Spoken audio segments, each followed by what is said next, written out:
Hello and welcome to the Afri Dominion Show. My name is Freeman Singirankabo, and thank you so very much for joining our broadcast today. Those of you joining us live, especially if you're joining us live from social media, either private or public social media, welcome, and thank you so much for taking some time out of your busy schedule to join our program today. That goes for the same of you families joining us live from your television and your radio station.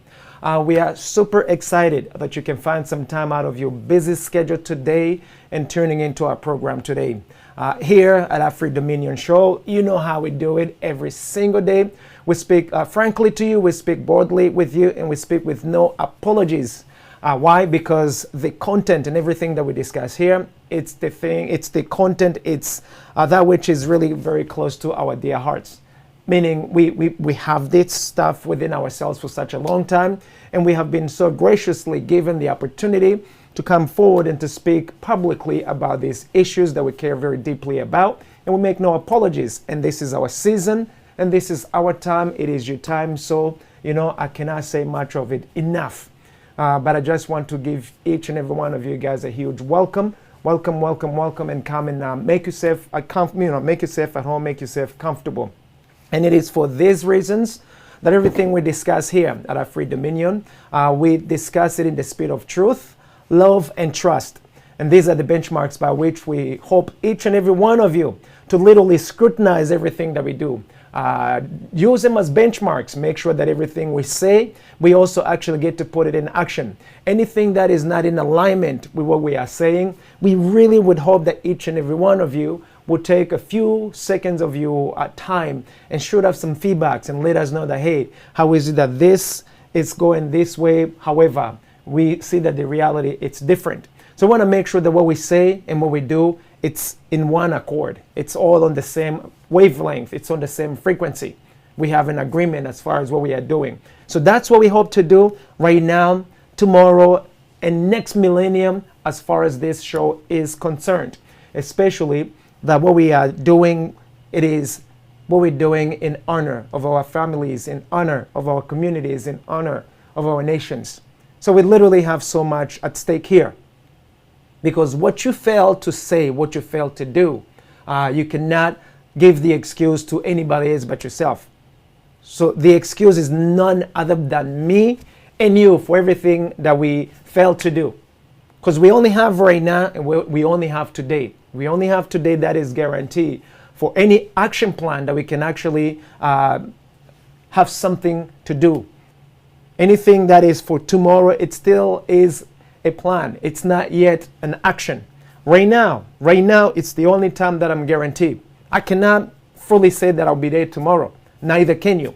So I want to make sure that the opportunity we have to resolve or to advocate for the issues that we must advocate on behalf of, we get to do that today, right now. And I'm super excited, guys, for the opportunity we've been given by HMG Network and the affiliates to appear to you guys in front of your television, your radio stations, and all other platforms that are carrying this signal. It's quite a privilege, guys. It's a privilege, something that we do not take for granted. And because of that, we want to make sure that we maximize the opportunity. We want to make sure that we use the airtime we are given, representing our families, representing the issues that we care very deeply about. That I promise you. If we go astray, by all means, set us straight. Set us straight. There's no exception. Be it me or anybody else that you may find here on the television stations. All of us, we are in the same accord. Our whole entire team, we are on the same accord when it comes to the discussions, the programs, and everything that we bring to you. And that brings me back to why Afri Dominion and Afri Dominion Show. For those of you who are not familiar with the show, Afri Dominion, it's an idea that inspires, that advocates, and it encourages. It even goes to the extent of helping each and every one of you take action, real action. Take a full dominion of Africa and African affairs by you sons and daughters, kings and queens of Africa. One nation at a time, all in the interest of Africa and African people, first and foremost, and then the rest of the world afterwards. So essentially now, Afri Dominion Show, it's a program that's there to inspire, that's there to advocate on behalf of the voiceless brothers and sisters all over from Africa. Make sure that whatever it is you have to say, we actually find a pipeline for it. We make no apologies about it. But we make it a point to ensure that we are literally giving you the driving seat. You get to literally manage the agenda. So which means this show here, you are responsible for the show. You sons and daughters of Africa, you get to take the front seat, you get to manage, you get to say what you want to say on behalf of your family, your community, and your nation. With no apologies at all. And we make sure that all of this is in the interest of our people first and foremost, and then the rest of the world afterwards. You always ask me, Freeman, isn't this some sort of discrimination? Hell no, it's not discrimination. I always revert right back to you guys that every single nation is responsible for its own citizens. Every single nation. For example, I'm in the United States right now. The United States is first and foremost priority. It's towards the American citizen and its interest. So you will notice that everything that it does, it's for its own interest first and foremost. It may help the rest of the nations, other people left and right up and down. However, the primary focus, it's an American citizen and an American interest, either here at home here in the United States or across the oceans, wherever the case may be. So with that in mind, even Afro-Dominion, it's a concept, it's an idea that's there to ensure that we first and foremost speak on behalf of our brothers and sisters. We channel the agenda, we speak on your behalf. We make sure that the issues that you care mostly about, we get to actually give them the front seat. And we make no apologies about it. Our families, they come first and foremost. We're advocating for our families. Why? Because Africa is on fire. Our nations are on fire. But not only that, we're still suffering from slavery. Both physical and mental slavery. And today, it is up to us to clean our houses, to get ourselves in order for us to move forward, in order for us to compete in this little global village that's becoming small and small and small by the day. So we want to make sure that we are not just equipped, but we actually know exactly what we are doing. We're walking the walk and we're talking the talk. That's why we got this show here. So I want to make sure that none of you come in and feeling some sort of shame that you're advocating on behalf of your brothers and sisters. It's our duty. The same way, if you have a home, if you have a household, and you're responsible for your household, you do not feel ashamed that you're not speaking on behalf of your neighbor. Your primary stakeholders are your family members. Whatever it is that you do it first and foremost for family members. Now, if you do have extra resources or the means, you may also come through for the rest of your neighbors. But if you do not have the means, your priority is your family. That is absolutely not discrimination. And I believe all of us, we can agree on those points. So the time have arrived. The time literally has arrived where everything we're doing right now, we got zero excuse, guys. We cannot excuse nothing today. Why? Now we have the same opportunity. And so we say, if we say that we have the same opportunity, and if all the people, all institutions, all governments say that we've given you equal opportunity to do A, B, C, D, take that opportunity until you prove them wrong. We know that the reality is that the opportunities are not the same. However, if you do not take it upon yourselves to actually take the opportunity, as they say, and then get to be denied those opportunities, it is going to be very difficult to actually say that no, these opportunities are not open for us. So let's make sure that the opportunities that are being claimed, that it is for each and every one of us, take your role, do your own part to take the opportunity until you can prove that is not the case. We know what time it is, but it's actually make sure that everybody sees and everybody understands that that's the case. Because really, until you prove that such information it's inaccurate, you really can't say much. It's literally gonna be he say, she say, and that you're just trying to stir up something that is that's not there. But also, we're not going to pretend that we are children. We know that Africa has been marginalized. Currently, Africa and African sons and daughters have zero control of their own inheritance. Why? Because the full inheritance of African, it's in the hands of outsiders. It's in the hands of foreigners. And these foreigners, they actually want to maintain the control. Why? Africa is one of the most wealthiest continent on planet Earth. One of the most wealthiest continent on planet Earth, I repeat.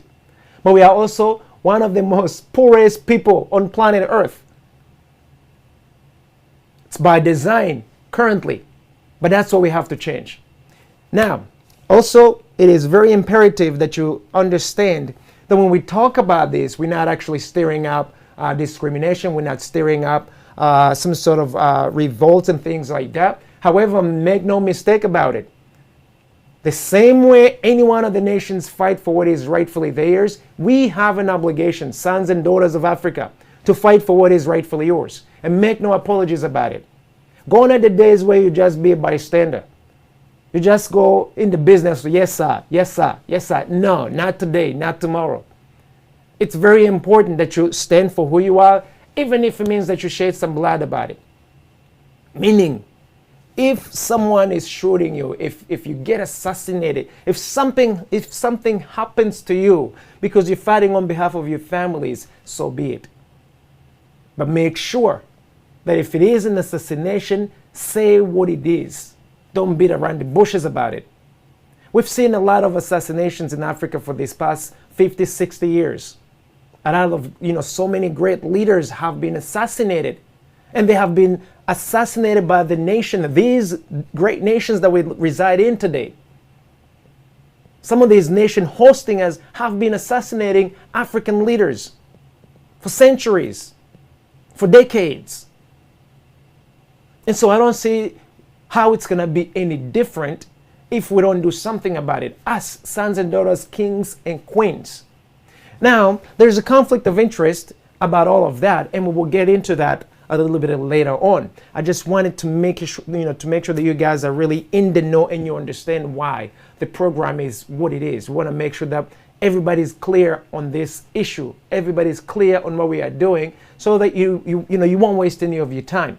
Airtime is expensive, and so is your time and mine. So we want to make sure that we respect your time, but we get to do what we must do with no apologies. And with that in mind, guys, we welcome all your feedbacks. Make sure that you know how to get in touch with us. Make sure that you actually do participate, because now don't ever say that you didn't have the means, because right now we have the means. Now it is up to you to take advantage of the opportunity that we have, because we are broadcasting globally, guys. We have platforms that allows us to literally broadcast a signal. So don't ever say that you don't have the means. It may not be sufficient, fine, but the means are there. Now it is up to you to take the responsibility and be accountable of what it is you are going to show, to communicate, and to advocate on behalf. And we have chosen that we are going to speak on behalf of our family members, on behalf of our communities, on behalf of our nations, and make sure that today's business is not the same as yesterday. In Rwanda, they say "burya sibuno," which means like gone are the days where you just are a bystander. That's like a literally a little off-base translation. But it simply is saying that today it's a new day. Be responsible and be accountable. So with that, guys, I want to make sure that you know first and foremost how to get in touch with us. Why? Because we want to make sure that either be during live conversation, or if we have an engagement, if we have an activities that we're doing, we would love for you to participate. So our first and foremost gateway to AfriDominion is through our website, which is www.afridominion.com. www.afridominion.com. Our main email is info@afridominion.com. info@afridominion.com. When you go to the website, you will notice that we do have a private group right where you find the like minds. You get to get the scoops of what's going on in the backdrop or the activities we got going on. I encourage each and every one of you to participate. Come and participate and figure out what's going on. Even those of you who are afraid to actually come boldly during live conversations, you can actually come in the back and participate. We require participation, guys. If you want change, you have to also be the change that you want to see. You cannot just talk about change, but there is no action towards the change that you desire. So come and be a participant, but also make sure that we actually strengthen ourselves in terms of pulling out the word. You may have the most amazing, the most greatest, exciting initiative. However, if we don't know about it, we just don't know about it. Which is why all of you sons and daughters, all of Africa and outside of Africa, get to know that we do have the means of broadcasting. Make sure, whatever it is you have to say, let's get together. HMG Network and the affiliates, they literally have been working so hard to ensure that your voice is out there, is distributed globally. It is not an easy task. In fact, it's quite daunting. It's very, very, very difficult. Especially we are fully responsible on everything, be it the financial side of it, the programming side of it, and the distribution side of it. So now we are fully responsible for what it is we're putting out. We are responsible for the message. So let's make sure that the message is actually advocating on our own behalf, on our own on our own interest, if I may put it that way. So with that in mind, guys, make sure that you know how to get in touch with us, and be sure to leave us some feedback. These feedbacks are really, really important, especially now that things are changing so rapidly. It's important that if there is anything that we must know right then and there, we actually grab it at most urgent time. And we do not get to miss that information that you want us to put out there quickly, or that small or big detail that you want the rest of the communities to know about, especially while it's still alive. Because there's a difference when we are live, be it on television, radio station, or these social medias, and when we are on demand, or when we are offline. Offline, yes, you can revisit the conversation, but there are time-sensitive issues where you actually need to be in the know right then and there. And that's where we want to make sure that for those details that requires an immediate action, let's actually put them out there live and make sure that we get to maximize the exposure so that you can actually maximize the opportunity as well. So with that in mind, guys, I also want to let you know that the broadcast is from 12 Eastern Standard Time to 1:30 every Monday, Tuesday, Wednesday, Thursdays, and Friday Eastern Standard Time, or Washington, D.C. time. Those of you who want to join in live, you are welcome. We have many ways you can join in, but one of the most official ways to get in is through our Zoom account. We have an official Zoom. When you go to any one of these social media, be it YouTube, be it Facebook, or any one of those private platforms that we also are pushing our content to, you can find that same link. It's the same Zoom account that you can come through. If your technology does not allow you to come straight through Zoom account, you can use any platform that has video. But you gotta make sure that you let us know ahead of time so we can be able to capture your video and your audio, and then we can bring you in the conversation live. And with that in mind, I also want to let you know how the program runs on throughout the weekdays. We have 5 different themes that we actually go through. Every day has its own themes, Monday through Friday. And on Mondays, we talk about the eradication of African refugees and African stateless person. Today, in Africa, we have millions of refugees, guys, and many, many, many countless stateless person. What is that? That means you are literally homeless. But it's so sad and so shameful that you could be homeless in your own home. You could be homeless in your own nation. So we want to make sure that we first and foremost figure out where is the root issue, what is the problem, and we can actually uproot, we can literally destroy the problem. Not just put a band-aid on it, but get rid of it. Same with the stateless person. Why should you become a stateless person in your own country, in your, on your own continent? It is just absurd. There's no reason why we should be refugees all across the world, day in and day out, and it never ends. We gotta stop that. On Tuesdays, we get to talk about the Constitution, law, and policy review and implementations. Again, these words, they sound so fancy. But in all honesty, guys, these are nothing more than set of instructions on a national level, on regional level, on city, town level, and then on family and small organization level. That's all it means. But when you dress it and you make it so sophisticated, to some of you it becomes very intimidating. And we want to make sure that we speak so basic. We discuss every issue on a basic level, so that every single one of us, every single one of you has an opportunity to actually fully understand what it is that's being communicated to you. For me, it is most important that you understand what it is that I'm communicating with you than how I'm communicating with you. I do not care sounding like an eloquent doctor who has like 12 degrees. All I care is that my language is clear, is concise, and you can literally understand the message. That's the bottom line. I do not care feeling like I'm intelligent in front of you guys. No, for me, it doesn't matter. I could go ahead and just read out something that's written for me, and I sound so intelligent, but I have no idea what I'm talking about. We're not going to be like that.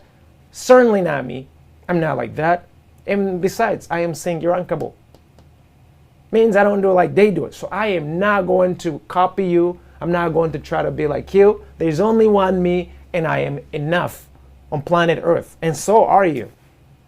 So I don't need to copy you. You don't need to copy me. However, what we share in common, we want to make sure that we push that message and we articulate that message, and we keep on trying until it's crystal clear.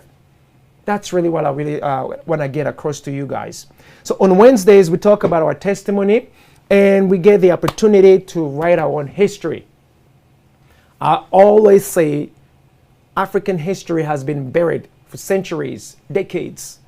And now it is our season and our time to actually rewrite the history, raise back the history, bring it back from those coffins, wherever it is that it has been buried. We want to bring it back. Because if you do not know your past, your present, you certainly would not be able to handle your future. So we want to make sure that right now, your history gets to be preserved. Start off with you, your family, your community, whatever it is that you are able to literally recollect to the best of your ability. Let's make sure that we preserve that. And all this stuff is being housed for millennia to come. We live in the most amazing and most opportunistic time where we can preserve our history better than the religious community have been able to preserve religious messages. Right now, the technology allows us to have the means. Now we also have the expertise to do that. So now imagine governments would not just be able to manipulate the history anymore. They used to say that the winner writes the history, but it's no longer the case. You do not have to be the winner to write the history, especially your own history. So we want to make sure that none of you is marginalized when it comes to writing your own history, preserving your own history, be it your personal history, your family history, your community history, or your nation history. We want to make sure that we get to be in charge of that. And gone are the days where a colonizer or someone who's been making you, who's converted you into a slave, gets to write your history. So which means, yes, we will literally see your version, but we will compare it with our own version. Because it makes no sense how a Rwandese person cannot tell his or her own history, but any one of these nations that has colonized Rwanda has the scope of everything from their own lenses. What's wrong with you guys? So you got to be bold enough to talk about you and your experience and make no apologies about it. So that's why we say to you guys, it is what it is. Be you and do not try to be somebody else that you're not. So on Thursdays, we get to talk about the spirit of dominion. I love Thursdays because on Thursdays, you get to be in charge. Not only on air, but also in activities. But also we get to have to reduplicate, that spirit of dominion throughout the 7 days. Now, for those of you who are not familiar what dominion is, dominion entails to govern, to control, to subdue, to make better, to basically fully understand that which you are going to manage. You cannot govern, you cannot control, you cannot rule or manage that which you have not mastered. So there has to be some sort of getting the scoop, getting the information of that whatever subject is. Get the understanding and the comprehension, and then put that into action. Bring that into some sort of added value, measurable added value to that which you are venturing in. And as Africans, we are super, super creative, guys. We are extremely creative by default. And I usually get in trouble with this, but I am still gonna say it briefly. Guys, I wanna let you know that universities, high schools, primary schools do not give you a gift. They have no idea what your gift is. They simply help you awaken it. The same way a bird, a fish, any one of these creatures, including you, your gifts have been buried inside of you. A bird can fly and it doesn't go to any university for flight. A fish can swim and it needs no swimming classes for it to swim. A tree grows and brings fruits and it doesn't need any agriculturalist to give it its instructions on what to do. It already has the same instructions from within. All you gotta do, make sure that you literally prepare the environment, and bang, everything works by itself. Last but not the least, I also gotta put this out there. A woman needs no diploma, degree, PhD to have a baby. You already have been created to conceive a child when the right environment is there. Meaning, if you and I get together and you're ovulating and I give you my sperm, you do not need to pray. As long as you're ovulating, as long as that's your season, inevitable, you are going to get pregnant. So I do not need to go to any one of these Better Business bureaus or any one of these business administrations from any of governments to get a certificate that I can have babies or that I can impregnate you or that you can actually conceive. You don't need to be certified to conceive. It is naturally yours, undisputable. So that's why if you are in your own frequency, if you are in your own element, you don't need any one of these institutions to tell you what to do. In fact, you become the teacher, you become the professor, because that gift is only yours, and you are the only individual on planet Earth who possesses that gift. The rest of us copycats. Just because I'm copying you, it doesn't mean that that is my true gift. I can be a very, very amazing copyist, but you're the original. So even all of you, all these billions and billions of people, every single one of us has a gift. It's up to you to bring it out. And it's up to you to nurture and make it better until you arrive to the dominating side. When you dominate your gift, you also become a slave to it. That's another story of another day. By the way, that's the only slave that I accept on planet Earth. Only being a slave of your own gift. Because that also, on the flip side, it allows you to become the king. You are the king and the queen of your dominion, your gift, your place of influence. So act like it. On Fridays, we get to talk about current events and how it impacts Africa and African people. I love Fridays as well because we actually get to interact with so many brothers and sisters all over the globe, and they tell us what they would like us to discuss. And we gave the opportunity to bring it to you. The issue does not have to be mainstream media issue. It could be something small in your own community, but you find it very impactful towards the entire continent. We get to do that. We have the opportunity to do that today. Whereas before, you could have, it had to go through some sort of congressional hearings from various nations. We can bypass these guys. It's up to you, it's up to me to get together and say, you know what, we believe that this is important enough for my family, for my community, for your nation, and for the continent, and therefore, let's rally behind it and make it happen. That's how we roll every day, Monday through Friday. So come through. And right then and there, I want to give you guys a huge welcome right now. I do believe that the Zoom is open, and if it's not open, I want you guys to tell me so I can make sure that they get to open the line, because today we have a very good conversation, though we don't have a lot of time for it, but we will make sure that it's a beautiful conversation, and it's very helpful, because we are arriving in the most exciting and the most exciting yet sensitive time frames for Africans in general, in particular Rwandese people. And you know, I'm from Rwanda, so I always get to talk about Rwanda, because some of the things that we discuss are not only important, but we also want to bring a different perspective as to what's happening and your role in all of that. And so, what are we talking about today? Let me pull it up right quick and make sure that all of you guys are in the know. Okay, so today's conversation, by the way, happy April. Happy April's month to all of you. Today we are Monday, and happy Monday to each and every one of you guys following us live right now. It's pretty exciting that all of you are here today. The conversation or the topic today we want to talk about, there is a reason. In Kenya, Rwanda, it's a hari impamvu. So there is a reason African refugees do not repatriate. If you remember, last week we talked about something like this. But today, it's quite special, a little bit more. Because today, I will focus more on Rwanda, and I will share with you why. This month of April, in Rwanda, it is, you guys remember that movie called Sometimes in April?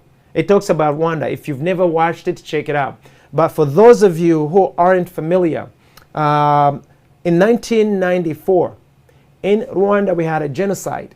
That's a bunch of years back, guys, especially to those of you who are much younger, who don't even care about it. So April, specifically, now to be specific, on April 6th, that's when it all went down. Meaning the president is playing, the Rwandese president, the official transportation means, his plane was shut down. And it was carrying him and another Burundian president, Cyprien Ntaryamira. The president of Rwanda's name was Juvenal Habyarimana. So they were assassinated. They were shut down by missiles. Russian missiles, by the way. We know that.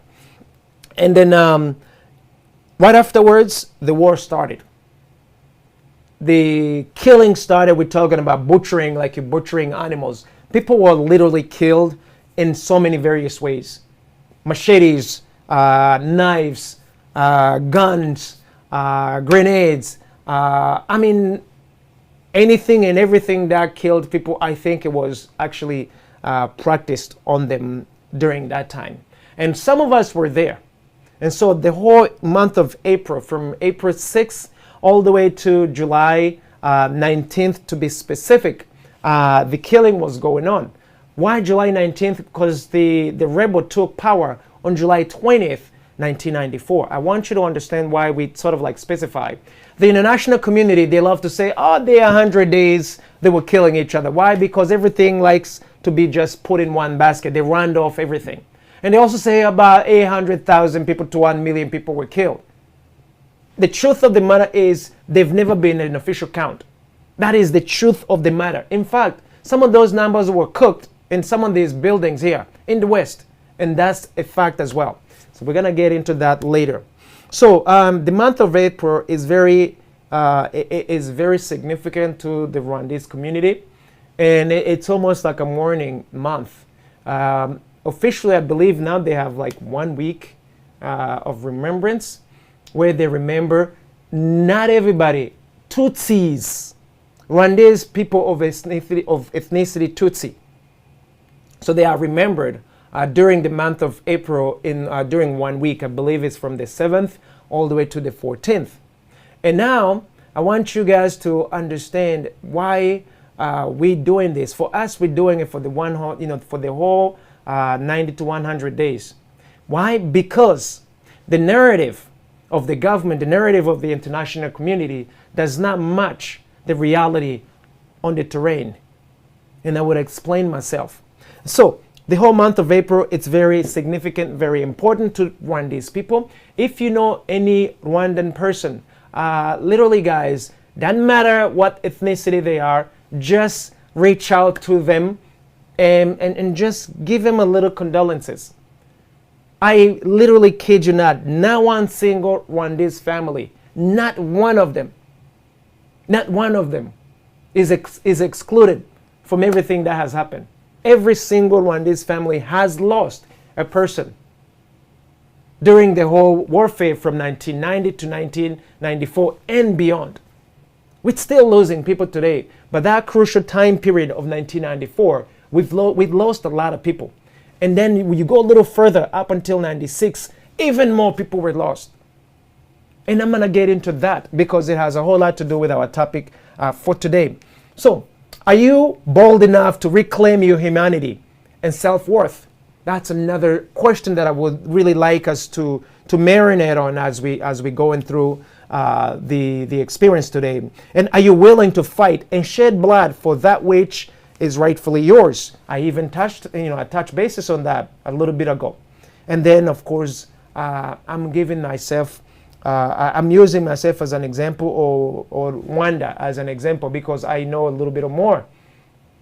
And which is why I'm inviting each and every one of you guys to come and actually use your nations as piggy banks, and do not be ashamed. Do not be ashamed, because what we do here, the purpose of this broadcast is to educate and make sure that we share information, no matter how perhaps politically correct it could be. Because some of you want to be politically correct. Us here, the only purpose is to educate you truth and nothing but the truth. I do not care if it upsets the Democrats, the Republicans, the non-affiliated, the whatever here and whatever there, the communists, the whatever. No, we do not care. All we care, our family members, our communities, and our nations are being destroyed at the expense of you politicians. All your politicians are literally one of the biggest root cause of the destructions of so many families. A lot of destructions are taking place because of your decisions and because of the things you're doing. And so we want to make sure we take back that control. We take back the strength and the power and redirect it where we see it fit. We take back the strength and the power and redirect it where we see it fit. Real talk. And that's why we know that most of you sometimes do not like this conversation, because we're sort of like a little liberal, more than the liberals that you see here. But we just don't want to talk. We also want to put into action. We want to take actions of the issues that we actually resolve, or we have an agreement. We have an agreement on. So that's one of the things we want to do. So let me also say it right now. If you want to join the Zoom, please come now and then follow the conversation through Zoom, because we only have a very limited amount of time left for us to talk about some of these issues. And as you see, oftentimes we lose a little bit of time because of a whole lot of this and that and that and that. And want to make sure that that we get to utilize the time as good as possible on it. So let me jump right in, guys. There is a reason why African refugees do not repatriate. In particular, Rwandese people. Again, this month of April, it's a very special month of April in Rwanda for all Rwandese people. And I want to send a shout out to all Rwandese people who have lost their loved ones. Those of you who also are victims, our condolences here at African Dominion, because I know, just like you do, what it is to lose a loved one, what it is to go through such an experience as we've gone through. But I also do acknowledge a lot of you Africans, families all over, who are going through what we went through back in the 90s, meaning you're going through warfares, never-ending wars. Your families are being killed. You are literally fleeing your homeland. You don't know how tomorrow is going to be. Your tomorrow is not guaranteed. You don't know whether you can be with your family or lose your whole family in its entirety, even yourselves. So my heart goes out to all of you going through these difficult, the difficult times we're going through right now, especially wartime, war zones. My heart goes out to those of you in Africa and also in Ukraine, those Africans in Ukraine and the rest of the hostile environments, hostile nations right now that you're going through a lot of wars. Really, we hold very dear. We hold very dear to each and every one of you. We literally are thinking of you guys to our hearts and all of that. And going back to the Rwandese people, new Africans, Rwanda is said to be a Singapore of Africa, even though truthfully is not the case. Okay, it's just a PR thing. Truth and facts, by the way. We love to be fact checked, be it real time or later on, which is why I want you to make sure that you write down that, the way you get in touch with us. So Rwanda is one of the poorest nations on planet Earth, but we do our best to, to look after ourselves. And I'm not saying this proudly at all. I'm just being truthful of what it is. However, we have become so good utilizing technology.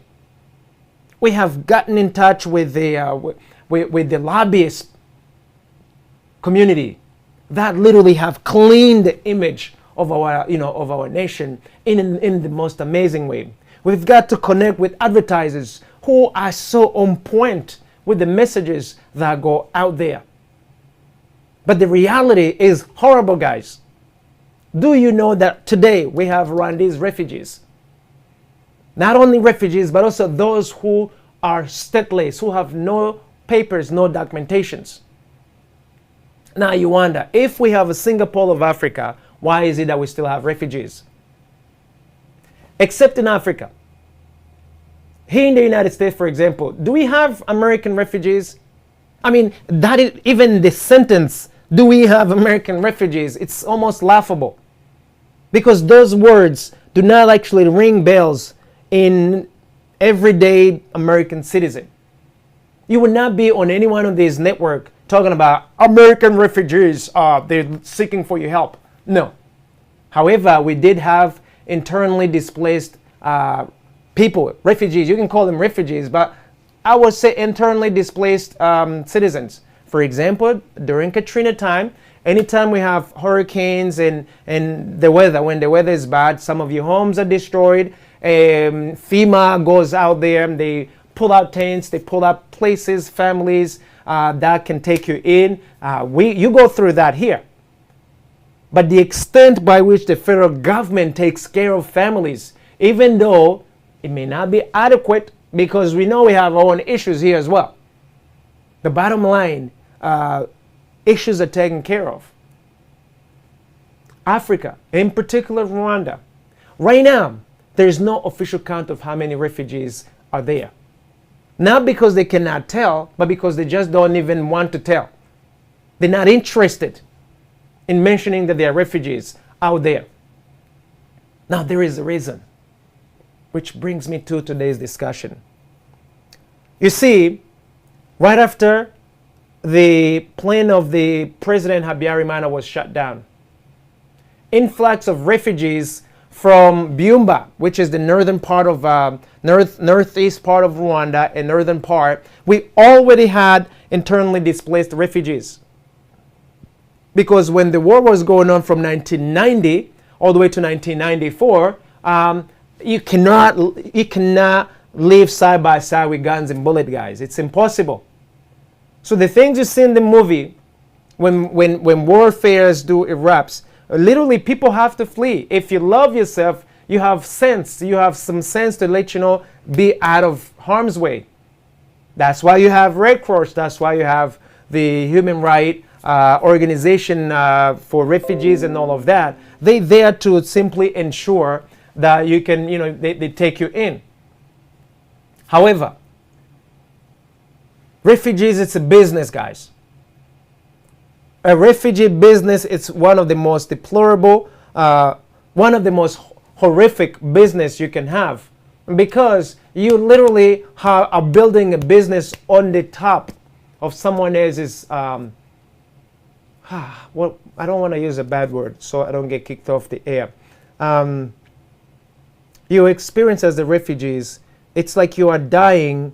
It's like you're dying and you're feeling you dying physically. You literally, it's like the most deplorable conditions that you can find yourselves in. Go back to any single African nation that has gone through some crazy wars. Let's go like in the 90s, for example, like in Rwanda 1994, in Liberia when Charles Taylor was president. Look at the Sudanese right now, what they've gone through. Look at the Congo. Look up in the West, in Mali. Look at this whole ISIS business taking place all over Africa. Look in Somalia. Look in Kenya. Bombings. I mean, the whole entire Africa is having problems, and that causes refugees. We have refugees camps all over Africa, some of which have no longer been recognized because the United Nations High Commission for Refugees has been forcing people to repatriate. And others have been losing the papers, the refugees status, because they just don't want to deal with that no more. So there's one way to just lose your status because they no longer wish to deal with you. But there's also another issue when you personally no longer care enough to look after yourselves. So there is a reason why this whole refugee status continues. And I can name a whole lot of it, but today, since I'm talking about the Rwandese refugees in particular, because the month of April, we're remembering how a lot of refugees became refugees and others, remained as refugees. For those of you who do not know, as soon as the Rwandan Patriotic Front, the rebel group, took power, so they literally followed Rwandese refugees in the then Zaire, which is today the Democratic Republic of the Congo, with the help of a lot of these powerful nations, be the United States, the United Kingdoms, France. I do believe some intelligence from the Australians and some others. They were helped to go after the refugees, and a lot of crimes were committed by the Rwandan government soldiers. They literally have killed millions of refugees in the Democratic Republic of the Congo. A lot of Rwandese have been killed. So there were those people who were butchered by machetes and guns in the country, but then there were other refugees who were murdered outside of Rwanda in the Congo. And then afterwards they started going after refugees globally. Even that still happens today. Again, facts. Check me, because that's the truth.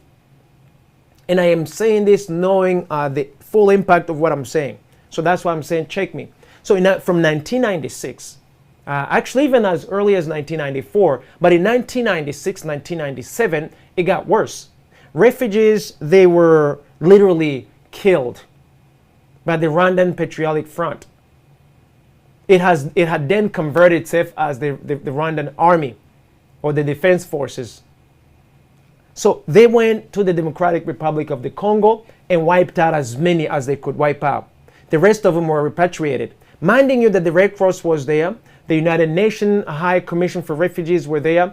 Even we have testimonies that you have a hand from some of these institutions who were supposed to protect the refugees. They were literally telling the Rwandan Patriotic Front where the refugees were. And in turn, they went and wiped them out. Wiping, what does that mean? Kill them.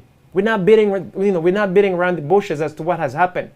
And those reasons caused a lot of Rwandese people to fear, especially those on the ethnicity Hutus. Rwanda has wiped out. They have wiped out a lot of Hutu refugees, and then those who were repatriated. There is a saying that the generals in Rwanda, they wanted to have tobacco plantation. So from the places that used to be called Gisenyi, Ruhengeri, Byumba, so they wiped out the majority of the Hutu people, the Hutu populations. Now, I want to also make it clear, right now, in Rwanda, they don't have ethnicity as per the government policy. However, we remember the genocide against the Tutsi. Do you know who Tutsi is? It's one of the ethnic population in Rwanda.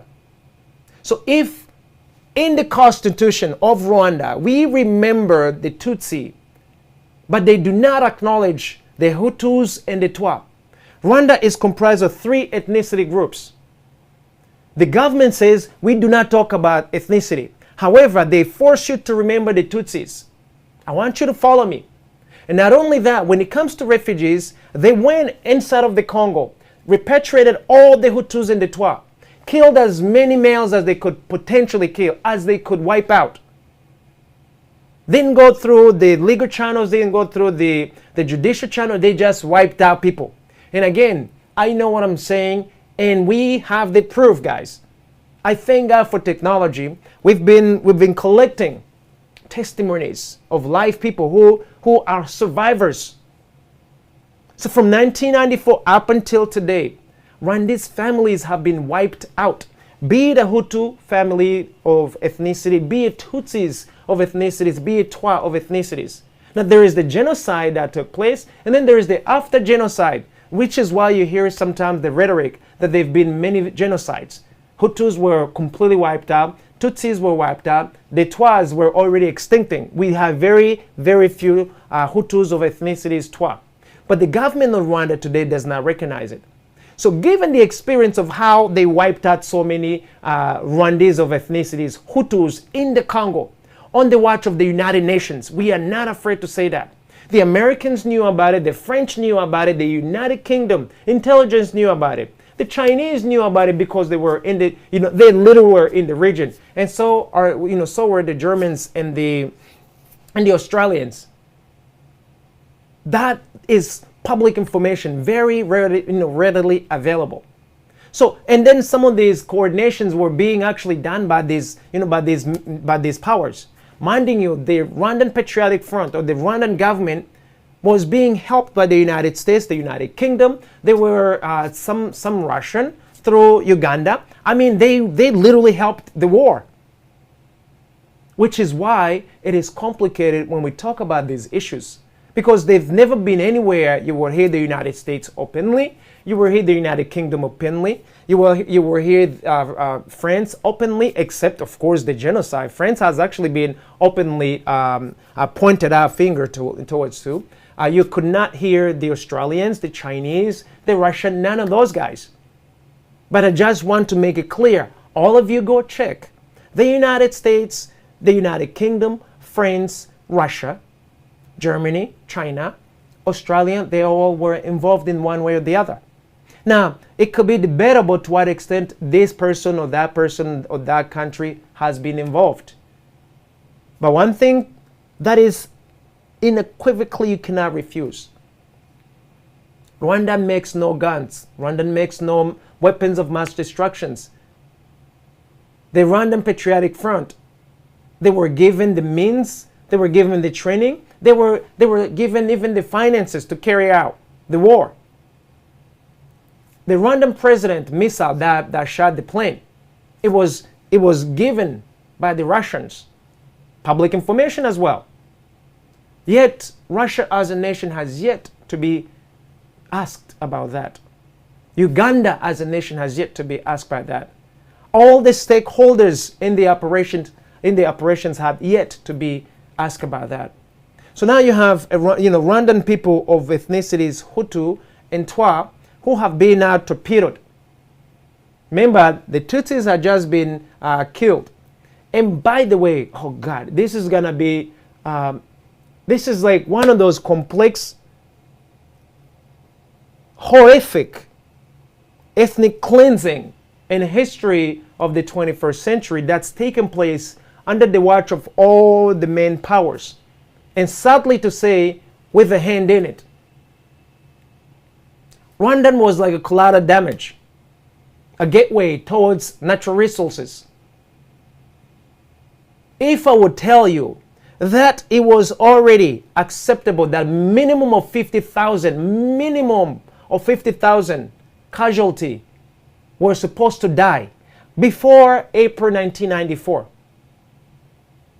It was being discussed by these main powers that they see a war coming in Rwanda because they were helping the Rwandan Patriotic Front. They knew what the terrain looked like.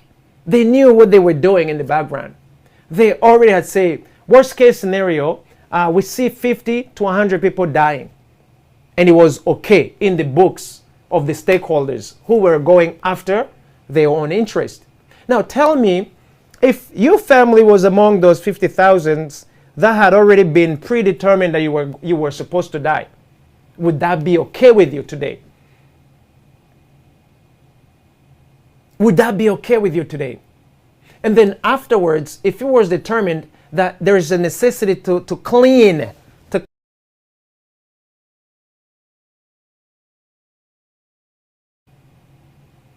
there you go again. One quick short warning. Let me say what I was going to say again. I know today they're going to cut me off, but let's speak the truth and nothing but the truth, guys. When we talk about these issues, we tend to be cut off. Just like right now, I saw it. They cut the transmission. It's like a warning shot, like, hey, son, calm down. It is not for you to discuss these issues. Guys, we have every right. It is our right to discuss our issues. And that's why I said to each and every one of you guys, either you boldly speak, you truthfully speak, and with no apologies. Because the failure to do that, also, you pay the penalty for not speaking up, especially when you have found out what's going on. We know what's going on today. We're no longer children. Yes, we were children back then, but today we can read, we can research. And 2 plus 2, it never is 3 or 4. It's 2. 2 plus 2, it's 4. Sorry. It's never 3. It's never 5. So today, we can read, we can see, we also have now testimonies of things that's been happening. We talk about treason of the highest level. And I promise you, in due time, every single nation that has a hand in it will have to answer what it has done. Even if it takes a millennia to get to that point. Because there's no way today that the mastermind get to work absolutely untouched and a soldier who pulled the trigger do the time and had no idea what to do. You know what they say, a soldier follows orders. As a soldier, you follow order. You got a general or someone behind the scene calling out the shots. I promise you guys, check it. Fact check me. Before 1994, before April 6, 1994, all the power-hungry nations, the United States, the United Kingdom, France, Germany, and China, even Australia, they all knew. They all knew what was going down. What was going to happen to Rwanda. Intelligence community, they knew that a whole lot of people were going to die. And discussions were there, trying to figure out what's the estimation based on what was happening. Imagine before it happened, they were prediction. They were signs. It's like you having a perfectly working smoke detector in your kitchen, and you get ready to burn the food, but you ignore and you say, okay, which one of these wars is going to go, to be burned so the insurance money can come through, or whatever the crazy idea that you have in your head. Before Rwandese people died, they knew how many people were going to die. And it was acceptable to lose between 50 to 100,000 people. I just want you to understand that, guys. And that's why I want you to understand, when these nations are looking after their own interests, I mean they're looking after their own interest. You come second to last to what they care most about. Be it the United States, France, United Kingdom, China, Russia, any one of these nations who are conducting business in Africa right now. So while they're seeking their own interests, they can care less whether you die or you're alive. As long as the interest is not aligned, they can care less. Now, if you become a part of what their interest is, they will really work very hard to save you, to help you. Rwanda happened to have been very little to no. Rwanda was not, it was just I believe, that's me now.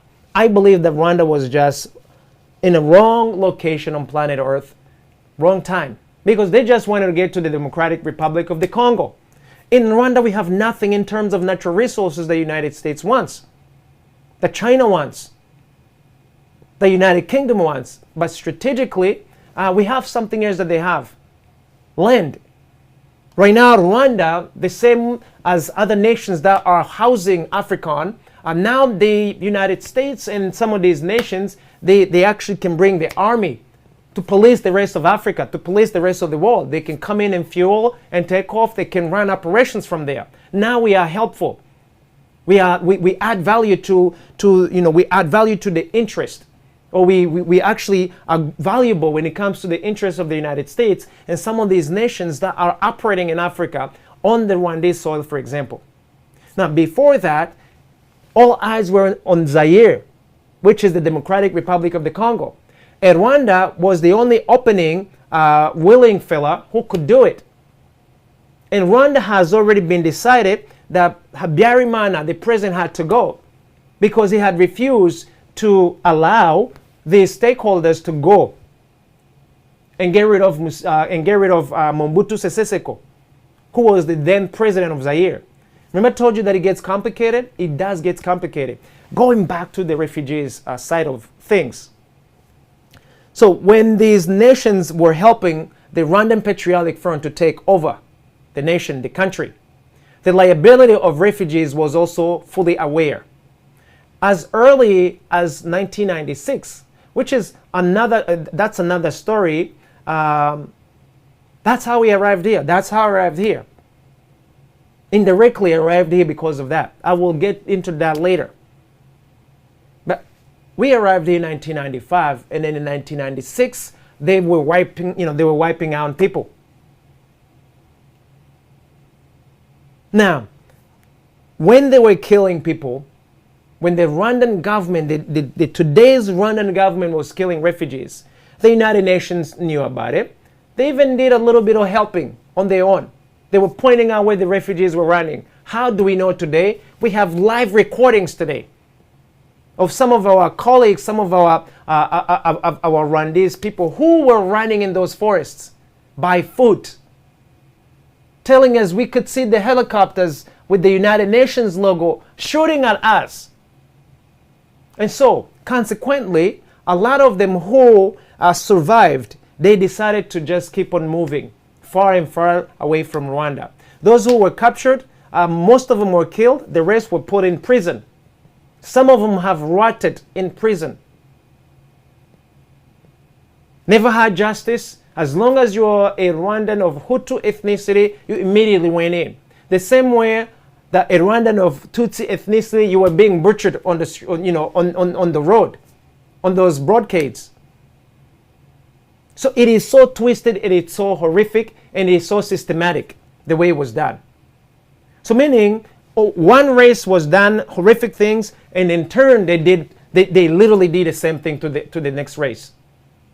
We used to be in 1991, the census, according to the census, Rwanda was 6 million people. Out of the 6 million people, approximately, no, let me actually not give you the wrong information. I believe it was between 4 to 6 million people, okay? And then the Tutsis in 1991, they were about 300,000, 250 to 300,000. Don't quote me on the numbers, in 1991. So, in the whole entire Rwanda, okay? In the whole entire Rwanda. So by 1994, according to the estimation, the number of Tutsis were approximately 650,000, and then the total nation population in Rwanda was approximately 6 million, or a little bit over 6 million. Now, take your calculator. Out of the 6 million, it is claimed, especially today, that about 2 million Tutsis died, okay? 2 million Tutsis died. The international community, it claims that between 800,000 to 1 million people died. Now, my first question to all of you mathematicians, let's just modestly take 1 million people died. Not 2, 1 million. According to the Census Bureau, and we're talking about the CIA, we're talking about the outside credible sources that you can verify this information with. If you take 1 million people and you subtract 650, how many people do you get? But I'll give you another, let me give you another information. According to one of the organizations within the country, they said that about 300,000 Rwandan of ethnicity Tutsis survived the genocide. About 300,000 people.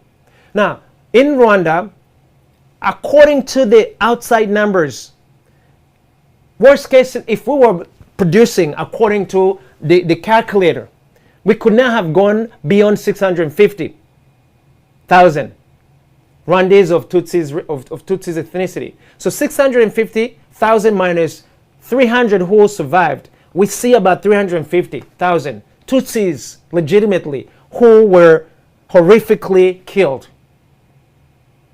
Now, with the 350, automatically, they had already told you that between 800,000 and 1 million died. But according to the Rwandan government, sometimes they go up to 2 million.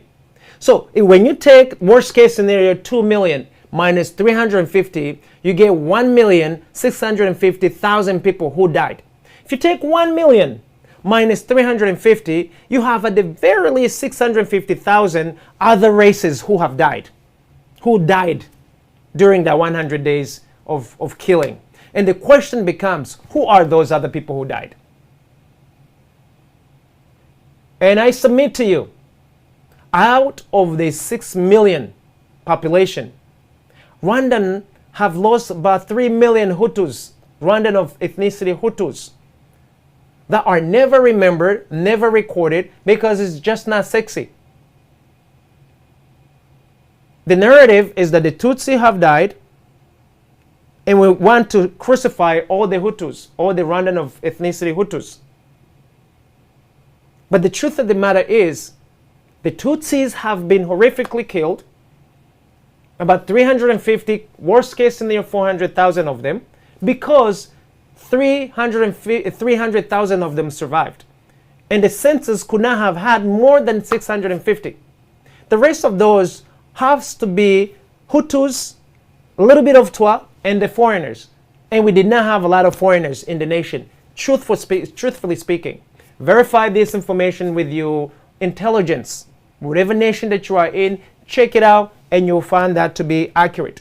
So now, the refugees, given that they were being literally wiped out in Zaire, which is the Democratic Republic of the Congo, those who survived, they kept on going to other nations.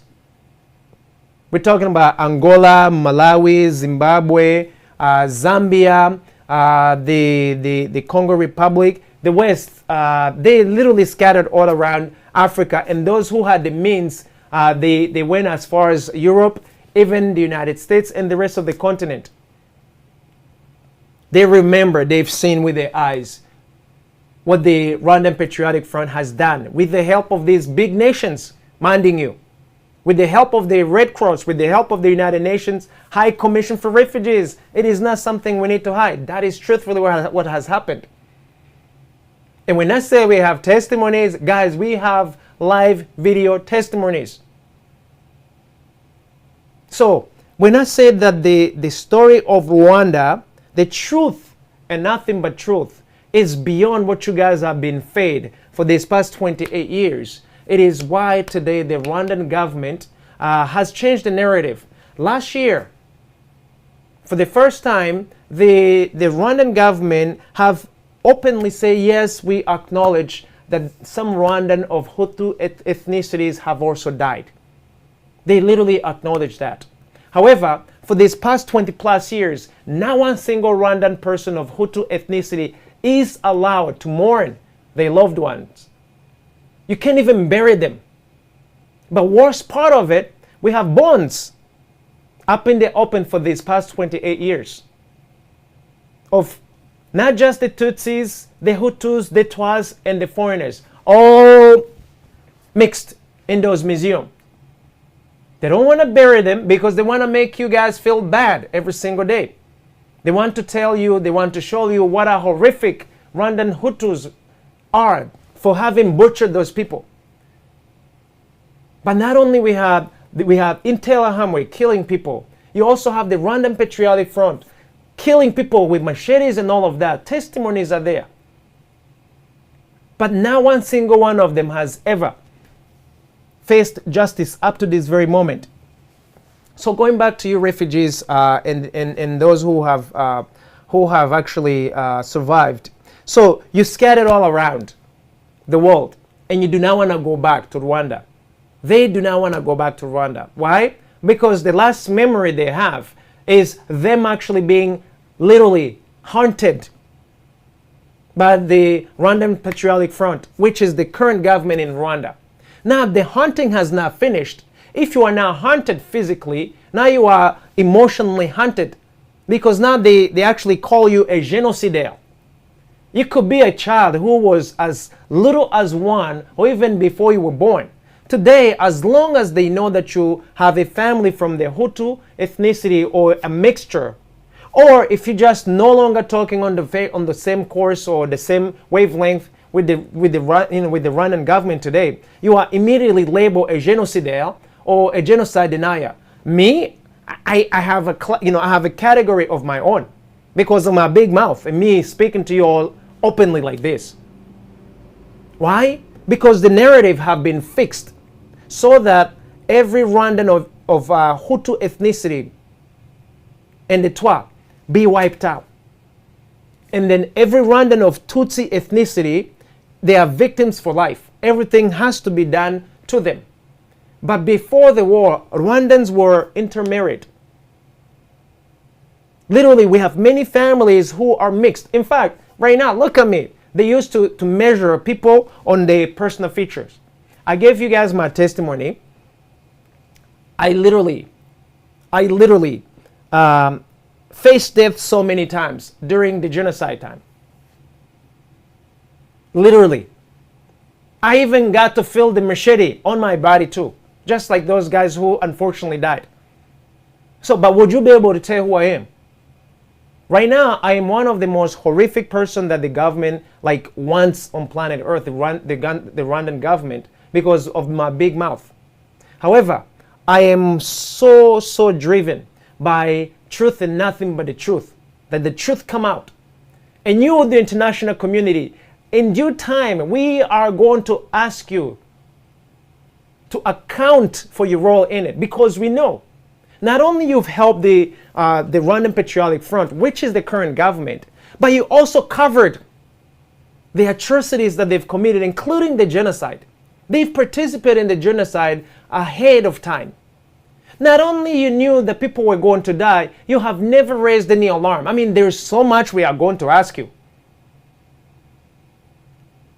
And so, for those of us who are bold enough to speak the truth, to even go as far as what have you done, when we ask that, not only you cut us off, just like you have witnessed a few minutes ago, but you don't even want us to bring that talk, the narrative. You don't want it. Because a lot of the leaders of these nations, if they were members of International Criminal Court, they will be facing a lifetime in jail. Truthfully speaking. I'll give you a quick example. If you literally drive a thief to steal a bank, to steal money at a bank, do you know that not only you get charged, but also the thief? So you, the big international community, have supported arms, training, logistics to the Rwandan Patriotic Front from the time they were rebelled up until they installed themselves in power. Not only that, you continue to provide the support even when they were following the Rwandan refugees, even oversaw the killings. You took it and you made it classified, even though some of you have been graciously giving it to us, and thank you. But this is something that's been in your closet for almost 28 years. You know that the Rwandese people of ethnicity Hutus have been wiped out, both in Rwanda and outside Rwanda as refugees, but also when they were repatriated. You have never raised an alarm. And some of you, the few of you who attempted to raise the alarm, you were either assassinated or somehow, out of natural cause, you've died. We also have example. I'm not talking like theory. No. So we have so much today to talk about when it comes to remembrance or kwibuka. The true kwibuka, we want to make sure that this year around, we get to remember our brothers and sisters of Hutu ethnicity, Tutsis ethnicities, Twa ethnicities, and the foreigners who actually became refugees, and they're still running around today. I want you to know that today there are Rwandan families who are Hutu but have married Tutsis, and today they cannot go to Rwanda because either they've already killed one side of the family, or the next side of the family is going to find themselves in jail. Why? You are a genocidaire. If they could actually prove that you were older enough, probably I would imagine like 18 or something like that, today you could be legitimately in jail, with or without you having done anything. There are people in jail today who have been rotting in jail because they are Hutus or they Tutsis who decided to speak the truth. Imagine that's how crazy this world is today. So this year around, we are publicly and openly saying, for the first time, we want to see Rwandese people remembering their loved ones without the government actually telling you how to do it. And by the way, that's another story. We may talk about it tomorrow or something. Now, the Rwandan government has a policy now that's telling you how to remember your loved ones, telling the entire Rwandese community how they want them to remember this time around. They literally have set out guidelines of remembering their loved ones. Imagine how absurd that is. Think about me coming and police your own household, how you can remember your dad, your mom, your brother, your sisters who have passed on. And the government is coming in and they're telling you how to do it, when to do it, and what you should and should not do. This is your government, the one that you've installed, guys. I'm talking about the international community. Today, in 2022, this is what's going to happen when it comes to remembrance of Rwanda, of Rwandese people who died, of Tutsi people who died, and the Hutus, invisible people who died, and the Twa, invisible people who have died. So you have a huge role to play in the international community because you still up to this very day hold the biggest key. And you are going to be also accountable and you are going to be responsible for your role in it. It may not be today, but rest assured, in due time you will be responsible. There is no way an average Rwandese person is going to go to jail for killing another Rwandese person. Yes, they've taken the machete and they did the deeds. But deep upstairs in some of these best, beautiful buildings, you were discussing how many people were going to die. What was the acceptable number of the death? Literally, like you can count chicken and peas and beans and chicken and all of that. It was acceptable for you that X amount of numbers can die and it was okay. But that is not okay. That is what we are going to be talking about in the very next 100 days, guys. And I want you guys to come and boldly talk about this. And we are going to open Zoom for for these next 100 days because we want all of you to participate. For the first time, be bold enough to tell the truth, especially those of you who are ex-CIAs, ex-special ops, those of you who have seen the action and you are bold enough to actually speak and witness, and become our testimony. Bring a little bit of sunshine Some of the declassified information, I understand we can talk about it, but even be bold enough to request all of us together, the classified information be publicly and readily available to all of us. Because there's no mystery as to what has happened in Rwanda. There's no mystery as to what has happened to the Rwandan refugees who are continuously running across the globe. Those who survived, that is, because the majority of them were wiped. Even today, they are still chasing them. Innocent people being chased. Now, those who have done the deeds, they definitely need to face the justice and be prosecuted accordingly. But it did not be just Rwandese people. Again, I'm bringing to you that Rwanda never had any manufacturer that created arms. Even machete, we didn't have a manufacturer that created machetes. The Chinese gave us machetes. And some other nations did give us the machetes. But those grenades, those guns, those other weapons of choice that have been utilized for these past 20 plus years have killed people. All of you are going to take responsibility, you're going to have to own up and take the responsibility instead of just the Rwandese people. That is where we stand, and that is why you do not want us to speak. Because there's no way the United States, France, United Kingdom, Germany, Russia, China provide weapons of mass destructions, and a whole lot of millions of people died, and you say, I'm sorry, we just sold you the guns and that's it. There's no way you're going to provide the logistics and the military training, and you cannot be found anywhere on any of these investigations. There's no way people start disappear when you have whistleblowers here and there, and then all of a sudden the case goes cold. There's no way 2 head of states can die in a plane that is literally shot by a missile provided by the Russian people. And the whole entire world is okay with it, either because they're just African, useless presidents, and then afterwards millions of people die, and still none of the nations get to be asked about it. I just don't understand that. I do not understand that, and that is one of the bottom lines. What we have to talk about this year. You talk about democracy, you talk about transparency, you talk about being truthful, and being a role model. Be true role models all the way. The same benchmarks that you're holding everybody accountable on, let them be the same benchmarks to all of you big nations also, who have supplied, trained, and provided every means to commit these murders, to commit the genocides that was committed. You are as responsible as those who actually did the deeds.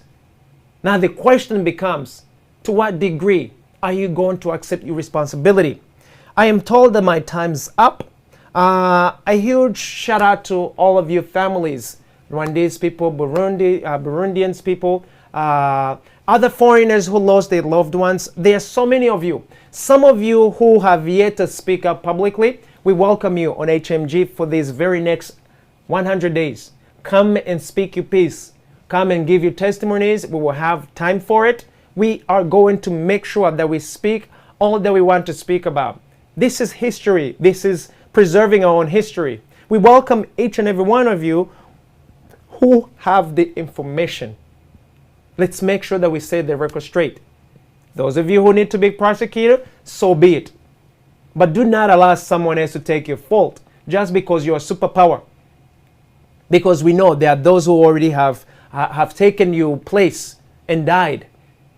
Some others' cases are closed because you are implicated in them. That is not acceptable. It is not acceptable right now. It's not going to be acceptable then. Guys, thank you so very much. Please shoot us your feedbacks on this conversation.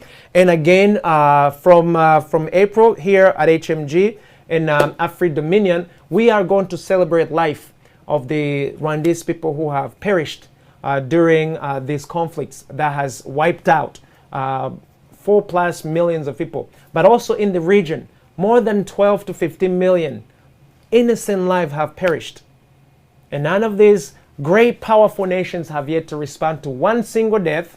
None of these leaders who have led, leading, or even going to lead have yet to be asked anything about it. And we want to make sure that we, the people, get to put them right in front of the seats and ask them the hard questions. Will you be a part of that? Can you actually commit to do that? So by all means, guys, reach out to us, shoot us some feedbacks. Website, www.afridominion.com. Email info@afridominion.com. With that in mind, guys, I'm super grateful for the time. Again, condolences to all our brothers and sisters who have lost loved ones. Justice is arriving. Sooner or later. Soon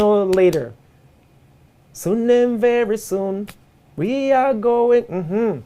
It's coming. That's what I want to promise you. And whatever you don't get today, fight for it tomorrow.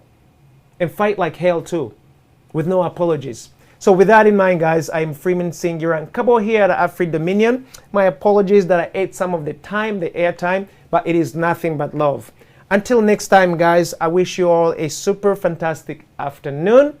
Be well, and we'll be back tomorrow. We will continue to talk about the reason, or what we call in Kinyarwanda, hari impamvu. So we are going to literally talk about those reasons until the very last 100th day. With that in mind, guys, peace for now. Until next time.